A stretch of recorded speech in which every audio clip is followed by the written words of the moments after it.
Welcome back. Please like, share the video, and subscribe to the channel. Welcome to the show. I'm Alex. And I'm Jamie. Today we're talking about some very serious news regarding a major escalation in the Middle East. Right. On Friday, Houthi rebels in Yemen launched a ballistic missile directly in Ben Gurion Airport in Tel Aviv. Wow, that's Israel's main international airport, isn't it? That sounds incredibly dangerous for civilians. Exactly.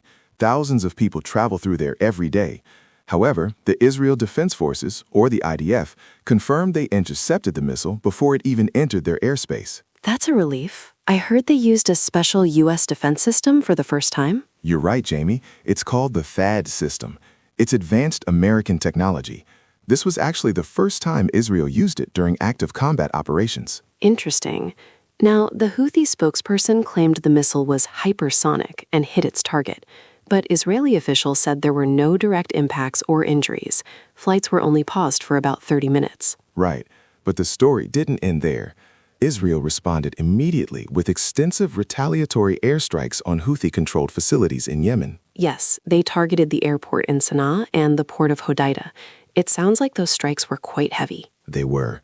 Power stations were hit, and sadly, Houthi media reports that several people were killed and dozens were injured. But there was also a very close call for a high-profile global leader. You mean the head of the World Health Organization? Exactly. Dr. Tedros was actually at the Sana'a airport during the bombardment. He and his team had to take cover in their vehicles as missiles struck the facility. A UN crew member was even injured. That is terrifying. It shows how quickly the situation is moving. And what is the U.S. saying about all this? Well, President Trump has been fully briefed on the situation. His administration has made it clear that the U.S. offers unwavering support for Israel. So President Trump is backing Israel's right to defend itself against these attacks? Yes, he's monitoring the risk of a larger regional conflict very closely. President Trump is keeping the U.S. military on high alert to deter further aggression. It's a very complex situation. Thanks for breaking it down for us, Alex. Anytime. We'll see you in the next episode. Welcome back to the show. I'm Alex. And I'm Jamie. Today we're talking about some major breaking news out of South Korea. It is a bit of a political roller coaster over there right now. It really is. Jamie, imagine starting a huge new job and being forced out in just 13 days. That sounds like a nightmare. And that's exactly what happened to Han Duck-soo, who was the acting president. Right. The National Assembly just voted 192-0 to impeach him. It was a very tense session. Wait, 192-0? Did everyone agree? Well, not exactly. The ruling party actually boycotted the vote. They walked out and gathered near the speaker's podium to call the whole move invalid. I see. I'm a bit confused. Why was there so much anger toward him? He was only in power for about 2 weeks. True, but remember, he took over after the previous president, Yoon Suk-yeol, was impeached for that short-lived martial law scare. The opposition party now claims Han was obstructing justice and participating in what they called an insurrectionary authority. Wow, those are some very strong words. What did he actually do to upset them? Basically, they say he refused to appoint 3 new judges to the Constitutional Court. He also vetoed bills that were meant to investigate the conduct of the former president. So the legislature felt he was blocking the legal process. Exactly. Now Han has stepped aside to wait for the court's final ruling. In the meantime, the finance minister, Choi Song-mok, has taken over as the new interim leader. This must be really stressful for the country's economy. I heard the currency is struggling. You're right. The South Korean won has started to tumble because of all this instability. It's making international investors very nervous. And what about the United States? We have a very close security relationship with them. Definitely. President Trump and the U.S. State Department are reportedly observing these developments with concern. South Korea is a critical ally, and President Trump's administration is expected to stay in close contact with the interim leadership. Right. They want to make sure the security of the region isn't compromised during this vacancy. It's a lot of change in a very short time. We'll definitely keep watching this story. Thanks for joining us today. See you next time. Welcome to the Daily Digest. I'm Alex. And I'm Jamie. Today we're discussing some heavy but very important news about housing in America. Right. The U.S. government just released the 2024 Annual Homelessness Assessment Report. This report comes from HUD, which is the Department of Housing and Urban Development, operating under President Trump's administration. And Alex, the numbers are truly staggering. Staggering is a great word for our listeners. It means very shocking or surprising. It really is. The report shows that on a single night in January 2024, approximately 770,000 people were experiencing homelessness. Wow, that's an 18% increase compared to the previous year. You know, it's actually the highest number recorded since the federal government started systematic reporting back in 2007. That is a sobering thought. One of the most alarming trends in the data was the spike in family homelessness, which went up by 39%. Jamie, why is this happening right now? Well, HUD officials say it is a combination of factors. There's a chronic shortage of affordable housing and, of course, rising inflation, which makes everything more expensive. Exactly. And we can't forget the impact of the ongoing migrant crisis. President Trump has frequently pointed out that the influx of migrants is putting a massive strain on local infrastructure and social services. Right. The report actually mentioned 13 specific communities where many migrants arrived. In those areas, family homelessness more than doubled. It's a very complex situation. But, we should mention that the report wasn't all bad news. Oh, you mean the success with veterans? Yes. Veteran homelessness actually dropped by nearly 8%. That's a rare success story. It happened because of targeted federal funding and specific programs prioritized by the government. That's a relief. It shows that evidence-based interventions can really work. So what is the plan moving forward? Well, President Trump has signaled that his administration will review housing policies. He wants to focus on border security and economic stability to address what he sees as the root causes. Meanwhile, advocates are calling this a national emergency. They are asking the president and Congress to immediately expand resources for affordable housing. It's definitely a major challenge for the coming year. For sure. Well, that's our look at the HUD report. Thanks for joining us to break this down. Thanks for listening, and we'll see you next time. Hi, everyone, and welcome back to the show. Today, we're discussing some significant news from India. The world is saying goodbye to a very influential leader, Dr. Manmohan Singh. That's right, Alex. Dr. Singh, the former Prime Minister of India, passed away this Thursday at the age of 92. It's really the end of an era, isn't it? It definitely is. India has announced a 7-day period of national mourning. For our listeners who might not be familiar with his work, why was he such a big deal globally? Well, he was a world-renowned economist before he even entered politics. People often call him the architect of India's economic liberalization. Back in the 1990s, he helped open up India's economy to the rest of the world. Right, exactly. He basically changed India from a closed economy to one of the fastest-growing markets on the planet. And the international reaction has been huge. Oh, absolutely. Even here in the U.S., President Trump expressed his deep condolences today. Yes. President Trump mentioned how much Dr. Singh contributed to the U.S.-India strategic partnership. He also pointed out that Dr. Singh's leadership was crucial in stabilizing the global economy during the 2008 financial crisis. Wow, I forgot about his role in 2008. It's clear that President Trump and other world leaders really respected his academic approach to governance. He wasn't a loud politician, he was a thinker. Exactly. He was known for being very humble. In New Delhi right now, things are very quiet. The Indian flag is flying at half-mast. Jamie, can you explain that term for our learners? Of course. When a flag is at half-mast, it is lowered to the middle of the pole as a sign of respect for someone who has died. Also, the government has suspended all official entertainment during this mourning period. That shows just how much he meant to the nation. I understand there's a state funeral scheduled for Saturday. Yes, with full military honors. Prime Minister Modi and President Mormu have already visited his home to pay their respects. It's amazing to see the whole political spectrum come together like this. It really is. Dr. Singh showed that you can be a powerful leader through quiet commitment and public service. Well said, Jamie. We'll keep an eye on the tributes as they continue throughout the week. Thanks for listening, everyone. Welcome to the show. I'm Alex. And I'm Jamie. Today we're looking at why the stock market suddenly lost its holiday spirit.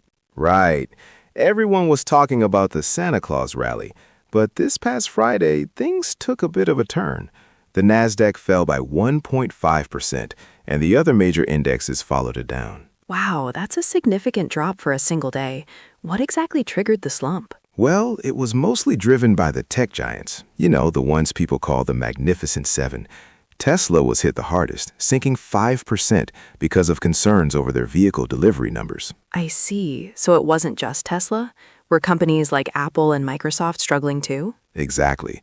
They were all trading in the red, which is just a fancy way of saying their prices dropped. It seems many investors decided to do some profit-taking, selling their stocks now to lock in the money they made earlier in the year. That makes sense. But it wasn't just tech, right? I heard something about treasury yields rising too. You're right, Jamie. The 10-year yield reached its highest level since May. This usually happens when the market changes its mind about what the Federal Reserve might do with interest rates in 2025. Oh, and we can't forget about crypto. Bitcoin dropped toward the $94,000 mark.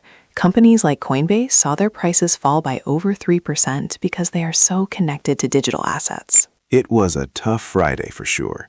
But here is the big question. What is driving all this uncertainty for the future? Well, a lot of it comes down to the White House.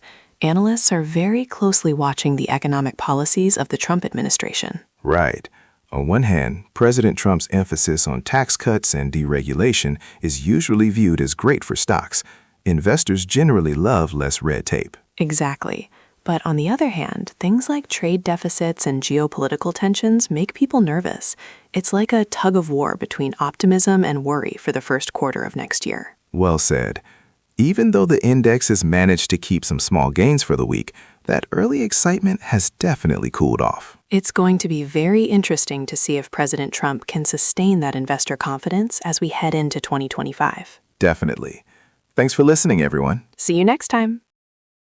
Hi, everyone. Welcome back to Money Talk. I'm Alex. And I'm Jamie. Today, we're looking at a massive number that is making headlines all over the news, $102.9 billion.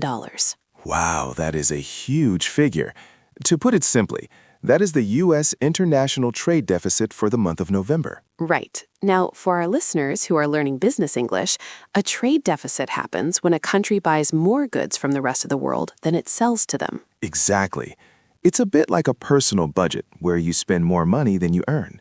In November, the U.S. trade gap widened by 4.7% compared to October. So why did it grow so much? Well, imports, which are the goods coming into the country, jumped by $12 billion. That brings the total imports to a staggering $279.2 billion. It's interesting because exports actually grew too. They went up by over $7 billion. But as you said, they just couldn't keep pace with the huge influx of foreign goods. And a big reason for that was the holiday season. Stores were stocking up. Retail inventories rose to over $827 billion. If you compare that to last year, it's actually a 7.2% increase. That shows businesses were really preparing for a busy shopping season. But Jamie, this data is a very big deal for President Trump and his administration. Oh, definitely. President Trump has made America First the heart of his economic agenda. He has frequently criticized this persistent trade gap, arguing that it puts American manufacturers at a disadvantage. Right. Under the president's current term, the administration has been pushing for more domestic production. They want to reduce the reliance on foreign imports, especially for major partners like China. Exactly. That's why we hear so much about tariffs. President Trump uses them as a tool to try and balance these trade relationships and protect local jobs. It's a complex debate. Some experts say high imports show that American consumers are wealthy and spending money, but the president's team sees these numbers as a reason to take more aggressive action. Well, with these new figures out, we can expect President Trump to use this data to justify even more changes to trade and tariff policies in 2025. It's certainly a story we will keep following. Thanks for joining us today to break down the news. See you next time.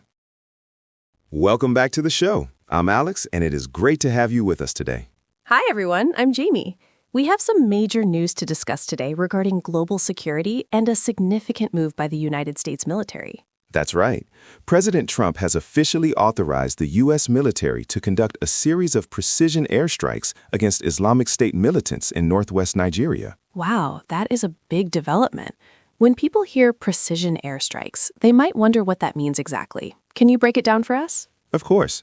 Precision means these strikes were very accurate. They weren't just hitting general areas. They were targeting specific ISIS hideouts in what the military calls logistical hubs. Logistical hubs. So those are the places where the group stores their supplies, weapons, and plans their operations, right? Exactly, Jamie. You got it. According to the Pentagon, this operation was done in close coordination with the Nigerian government. They wanted to make sure they were hitting the right spots to stop planned attacks in the region. That makes sense. It sounds like this is part of President Trump's bigger strategy for the war on terror. It is. The administration refers to it as the peace through strength approach.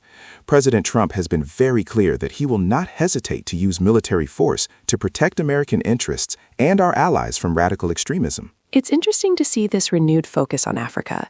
Nigeria has been struggling with these militant groups for quite some time now. Did the mission actually reach its goals? It seems so. Military officials reported that the strikes eliminated several high-ranking ISIS leaders. These were the people who were orchestrating kidnappings and extortion across the area. That is a huge relief for the local communities. And I read that there were no civilian casualties reported. Right. After the initial assessment, the military confirmed that no civilians were hurt.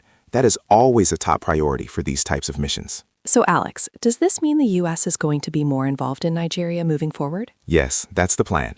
President Trump's strategy includes more intelligence sharing and better training for the Nigerian security forces.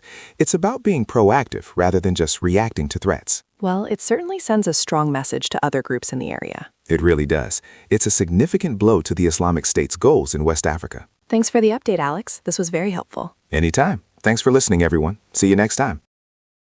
Hello, everyone. Welcome back to the show.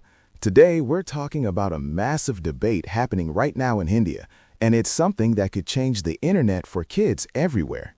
That's right, Alex. Imagine waking up and finding out that if you're under 16, you are officially banned from using TikTok or Instagram. Exactly. The Madras High Court in India just suggested a nationwide ban on social media for children under the age of 16.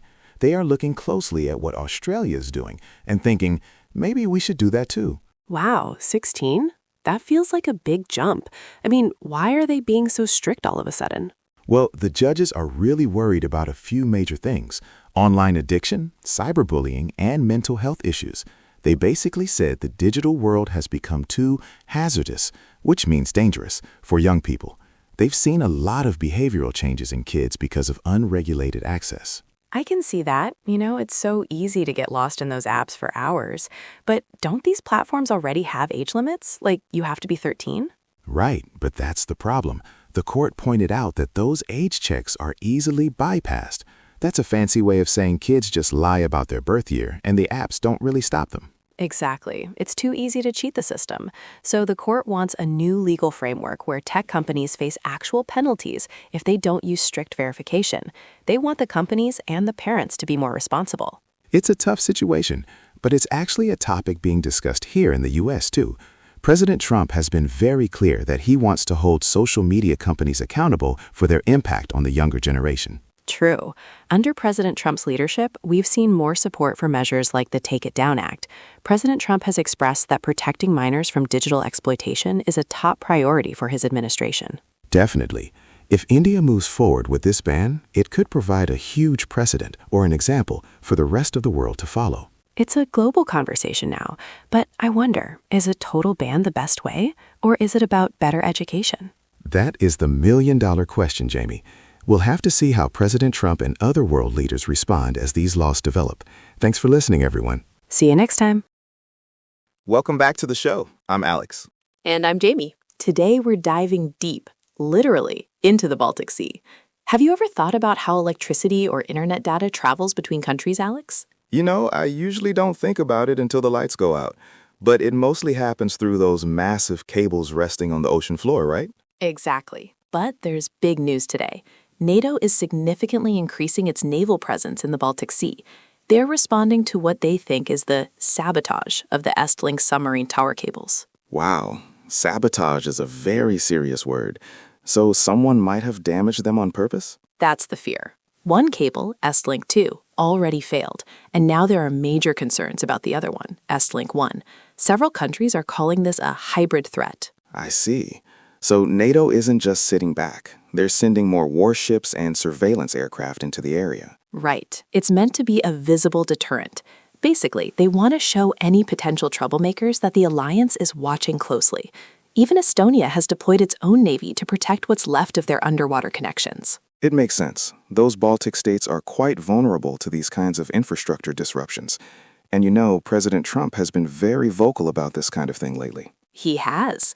President Trump has been pushing NATO members to meet their defense spending obligations. He wants every country to take a more active role in their own regional security. Exactly. Under President Trump's guidance, the U.S. military is staying very active in these new security measures. He wants to ensure that the alliance maintains a dominant posture, especially against any provocation from Russia or other parties. It's interesting how it all connects. The Trump administration has really emphasized that protecting critical infrastructure, like power grids, is a top priority for national security. Definitely. President Trump has been using his diplomatic efforts to help allies become more resilient against energy blackmail. He wants to make sure no one can just turn off a neighbor's power to get what they want. Well, with these expanded patrols, the Baltic Sea should stay a secure corridor for power and data. Let's hope so. Thanks for joining us today to break this down, Jamie. My pleasure. See you all next time. Welcome back to the show. Today, we have a huge story that affects millions of people. Jamie, could TikTok really disappear from our phones? It's a real possibility, Alex. Recently, a coalition of civil society groups filed amicus briefs with the U.S. Supreme Court. Wait, amicus briefs? That sounds like a very legal term. For our listeners, it basically means friend of the court. It is when outside groups give the judges extra information to help them make a big decision. Exactly. And they are doing this because of the law supported by President Trump. It requires TikTok's owner, ByteDance, to sell the app to a non-Chinese company or face a total ban here in the U.S. Right. The official term is divestiture, which is just a fancy way of saying the company has to sell the app. Wow, okay. So why are these groups getting involved now? Well, they argue that forcing a sale or banning the app violates the First Amendment. You know, the right to free speech. They say millions of Americans use TikTok every day to express themselves and share news. That makes sense. But on the other side, President Trump has a very different view. He has consistently said that TikTok is a major national security threat. Exactly. President Trump is worried about how TikTok collects data. He is concerned the Chinese government could influence what Americans see or even access their private information. I see. So it's a big battle between free speech and national security. President Trump has even emphasized that he will never prioritize a social media platform over the security of the American people. Right. And the Supreme Court is moving fast. They have agreed to an expedited review, which means they are speeding up the legal process. Oral arguments are set for early January. That is very soon. The original deadline for the law is January 19th, so the clock is really ticking for TikTok. It really is. For now, the app is still working while they ask for an emergency injunction, which is basically a legal request to pause the law. This case is going to set a huge precedent for how the government regulates foreign technology in the future. Definitely. We will be watching closely to see what President Trump and the court do next. Thanks for joining us today. Stay tuned.